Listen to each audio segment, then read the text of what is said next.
Class 10 Chemistry, Chapter 3, Acids, Bases and Salts. So students, this is my second video of this chapter. Till now we have seen the definition of acids, classification of acids like organic, inorganic, with their examples. Somewhere we also learned that organic acids, they have carbon in them.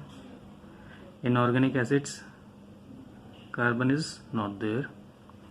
But exceptional case we saw there, that is of carbonic acid, and the formula is H2CO3, which is an inorganic acid but it carries carbon. Students, till now we have also learned what is the meaning of basicity. So the basicity of an acid is defined as the number of hydronium ions that can be produced by the ionization of one molecule of that acid in aqueous solution. So here HCl, the basicity of HCl is how many hydronium ions are being produced here?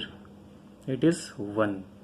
So the basicity of HCl is 1, or we can say that HCl is a monobasic acid. Likewise, in the case of sulfuric acid and carbonic acid, you can see over there, one sulfuric acid molecule is producing 2 hydronium ions and one carbonic acid molecule is producing 2 hydronium ions. So they are the examples of diabasic acids.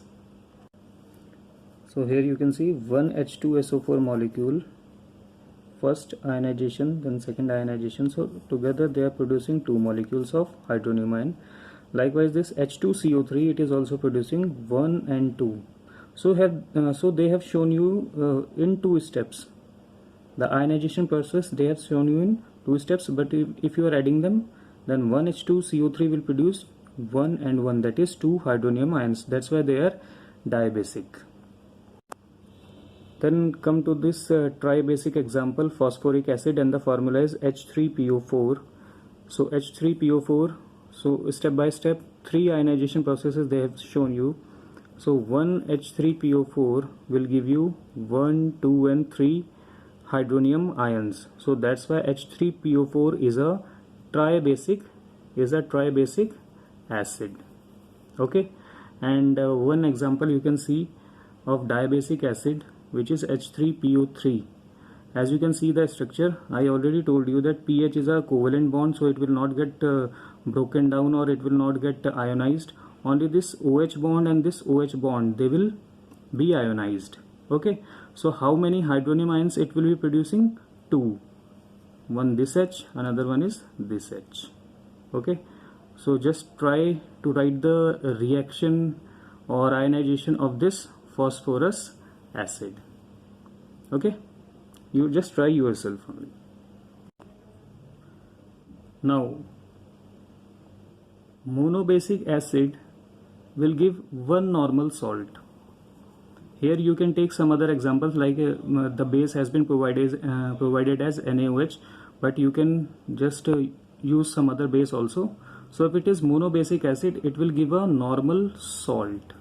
Okay, now if it is diabasic acid, then we know that sulfuric acid is a diabasic acid. So a diabasic acid will produce one normal salt and one acid salt. And I already told you what is the distinction between normal salt and acid salt. You know, salt is formed by positive radical and negative radicals. Okay, in this case positive radical is sodium, negative radical is sulfate. What about acid salt? Once again, positive radical is sodium and acidic radical is this HSO4 minus, and this minus is hidden because now it has joined with the Na plus. Okay, but here if it gets broken down once again, it will give out H plus ion or H3O plus ion. So that's why it is also is an example of acid salt. Now let us see how many normal salts and acidic salts a tribasic acid will produce. So a tribasic acid can form 2 different acid salts and one normal salt. Got it?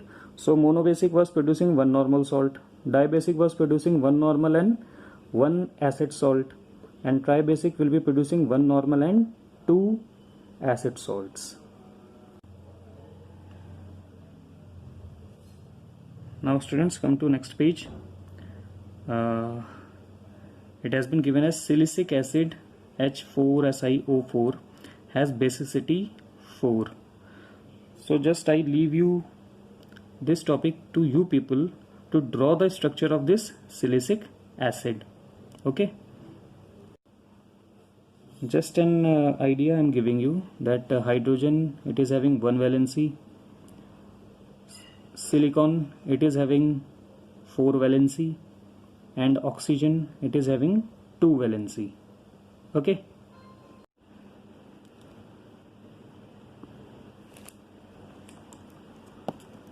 then students, I already told you about the concentration.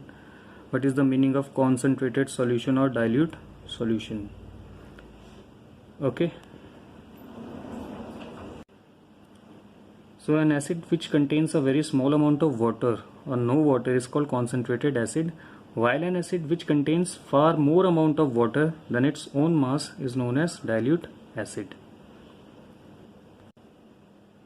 Now how to make the dilute solutions? So sometimes this question also comes, or more or less it is a GK question now, general knowledge question, that whenever we want to mix acid and water, what should we do? Should we add water to the acid or acid to the water? Let us see. So in order to dilute an acid, pour acid into water in small amounts and stir constantly.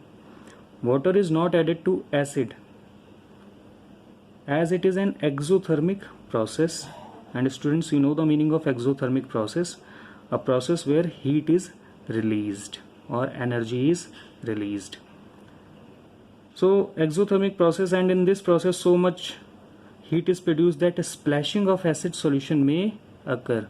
Also the container may break, which can be fatal to the person.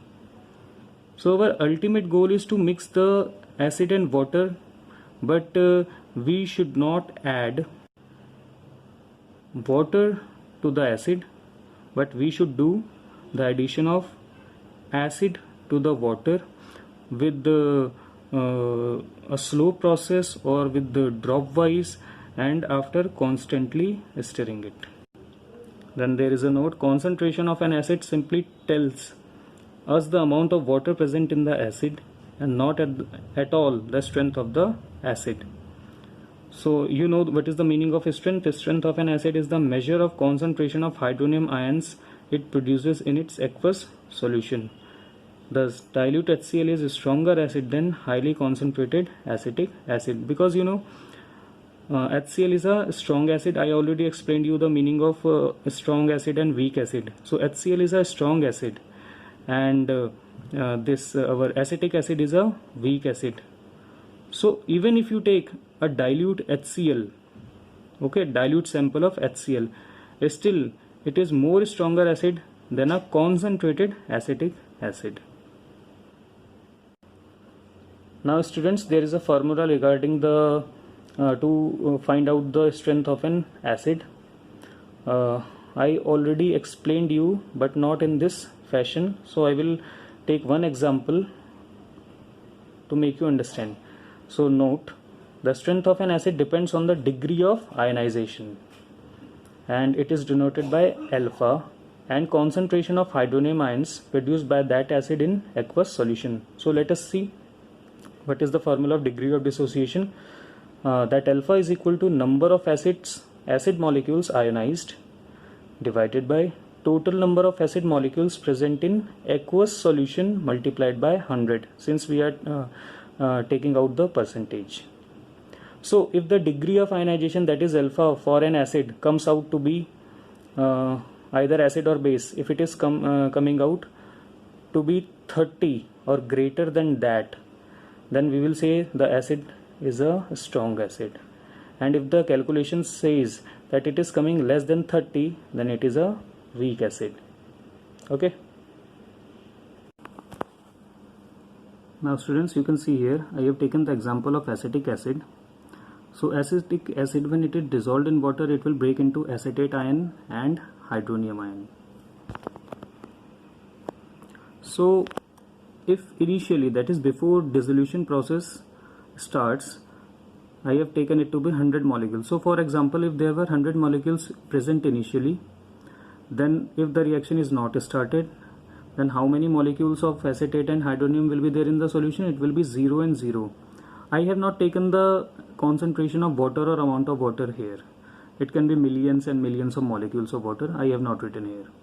So we are concerned with this concentration and this concentration, because we are going to use in alpha this concentration and this concentration. Now after the reaction starts and finally we found that our solution, it is still having 98 molecules of acetic acid. So how many molecules of acetic acid has been broken down? It means 2 molecules of acetic acid has been broken down. So you know, when one molecule is broken down, one molecule of acetate and one molecule or one ion of acetate and one ion of hydronium ion is produced.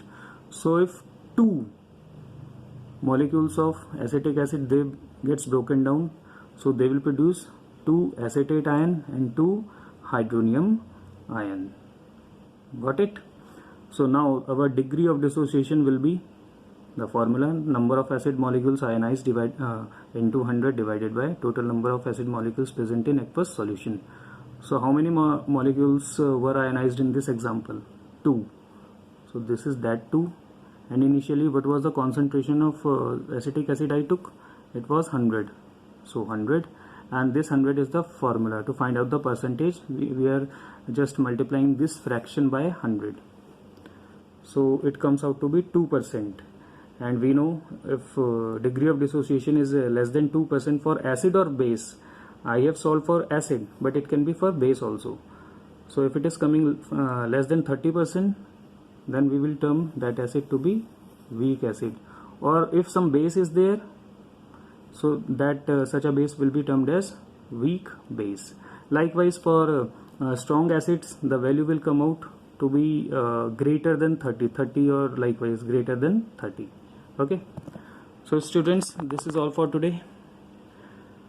Have a good day.